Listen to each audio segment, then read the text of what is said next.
Hi, welcome back to the News at Jen after a hiatus. It's National Peanut Day and National Boss Employee Exchange Day, so tell me what to do, please. If you're wondering, I had a fantastic week in Florida visiting family. I appreciate them having me down there and I love them very much. So our top news story this week is abortion. Really? Really? We're gonna start out with that? Producer. Yeah, you. I want a goddamn concerted effort to come out of a happy statement that isn't a fucking happy statement, and then I do an abortion joke, goddammit. Oh, that's the joke. I see. The contrast between a happy note right into the abortion thing undercuts the sincere statement and is therefore somewhat funny. Is that how you write that shit? You goddamn hack. I work with these people. These people are me. So our top news story today is Texas and abortion. On September 1st, a law that bans abortion after a fetal heartbeat can be heard went into effect. The state's new law has left deaf abortion doctors with quite a loophole. Oh, I'm being told that that's not really how that works, nor that's how deafness works, and that I'm an asshole. Fair enough. The Satanic Temple, doing the Lord's work, has claimed that the abortion law is not compatible with their belief set. This also can be said by anyone who reads the Bible and sees that God gave Adam breath. So, but before you can get all excited about that being the logical death blow to the pro-life movement, remember that this is the world we live in and logic has nothing to do with absolutely anything. One thing that was kind of exceptional was that the Texas abortion ban was upheld, at least temporarily, as part of quote-unquote Shadow Docket, which is something I have no idea about, or didn't until I looked into it. I do my own research. One thing I have noticed is that there's an assumption on a lot of reporting that I know anything. So when I was looking into the terminology, it was so flooded with opinion, it was almost useless. So let's sum up what is a shadow docket without an opinion, right? Well, it's the opposite of a merits docket. What's a merits docket? I'm glad you asked because I've already scripted an answer. A merits docket is the opposite of a shadow docket. Just kidding. What the merits docket is the cases that you may be familiar with already in the Supreme Court. The Roe versus Wade, the Brown versus Board of Education, those kind of court cases. Now, a shadow docket is therefore a non-merits or motions docket. Usually this is things like, a lawyer needs a gallbladder surgery in a day and can't make it, or something like that. They're typically not high profile and are not argued in front of a court. There's no oral arguments, and if there is an opinion given, it's a very short one. Now, we all know the goal of the law. The Texas law, that is. Nobody denies it. Could the Supreme Court of the United States block this law from going into effect until the process works its way through the courts? Yes, of course. But that's not what the conservatives did, save John Roberts, who seems desperate to keep his court being the one that loses all legitimacy. Conservatives issued a procedural opinion, which leaves the possibility that there may be future lawsuits. But why did they rely on procedural hand-wringing to allow this law to stay on the books for at least now?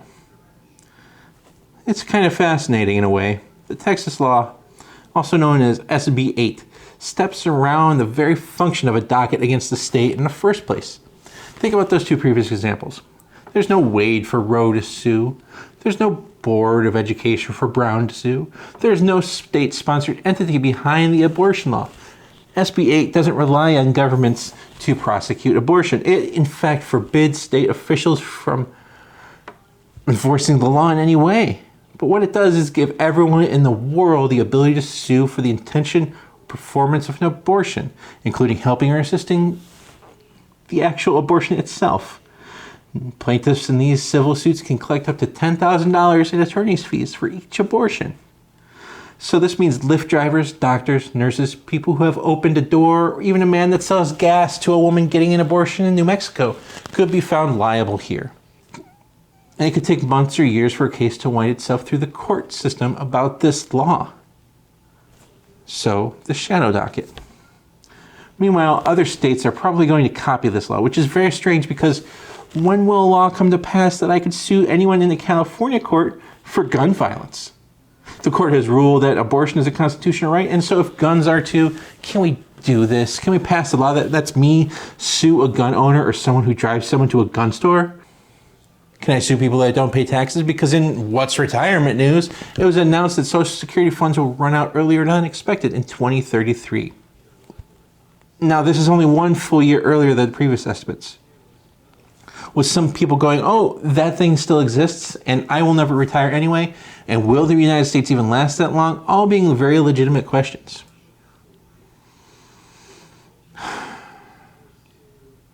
Also in hopeless news, Joe Manchin has signaled that he will not vote for the $3.5 trillion infrastructure bill. Now, Joe Manchin says that the bill is too big. Now, this is something that is often said, but just be patient and push gently and use plenty of lube. It'll fit. Promise you. Also in causes of the collapse of a nation, Joe Rogan. Just kidding. He's not that powerful. But he does have more listeners than many cable channels. Mr. Rogan admitted on September 1st that he'd been diagnosed with COVID-19, and then the multimillionaire threw gobs of money at the problem. This included monoclonal antibodies, prednisone, and other standard COVID treatments. It also included ivermectin, though to be fair, this was likely not in the form of the animal paste that most poor people get when they hear that this might help them. Ivermectin is a dewormer and is frequently administered to animals, and Joe Rogan took it. Joe Rogan is an animal because he is a human. I mean, he might have gotten it from a doctor. But now he's claiming that he wants to sue CNN for saying that he took animal medicine. All medicine is for animals, Joe. Don't you notice that? I mean, you're the one that always says that we're apes in a convertible spaceship flying around through space. Where's the harm? Is this cancel culture much? I'm just asking questions here, but is he that fragile? I mean, you have a larger viewership than CNN, you fool. Speaking of fragile masculinity, China has banned men who aren't masculine from television, which is weird because in the United States, most people would rather enforce masculinity the old-fashioned way, bullying. Now, school is starting across the country, including high schools and colleges, and Dr. Jill Biden, the First Lady, has returned to in-person teaching at her community college. It's a sad sign of the times that even the president's family can't survive on one income alone. Now let's talk about something different. Let's talk about something fun. Jen's fall TV preview is here, and we're looking forward to some shows this fall. I've got a preview of one, Why, The Last Man, and I don't know if this is violating any review embargo, but it features way less lesbian sex that you were hoping for. And if you're into reality shows, look out for The Real Housewives of Clark County. This new Real Housewives shows that what happens in Vegas means sometimes you can't afford to leave Vegas. And that's the news of Jen. Thanks for enduring the hiatus. I needed that break. I did. I hope that I'm back to form for y'all just before I announce that I will be entering the first round of editing The Smallest of Problems with an editor in October. Follow me at GenderBent on Twitter or visit the Patreon/GenderBent. Also visit queercoded.com. Last month we added 2 new writers to our roster. Check out their stuff. They're pretty good. I'm very excited about what we're doing there. So, thank you. Thank you to my patrons, and thank you to my viewers. Please like and subscribe, and remember, I love you.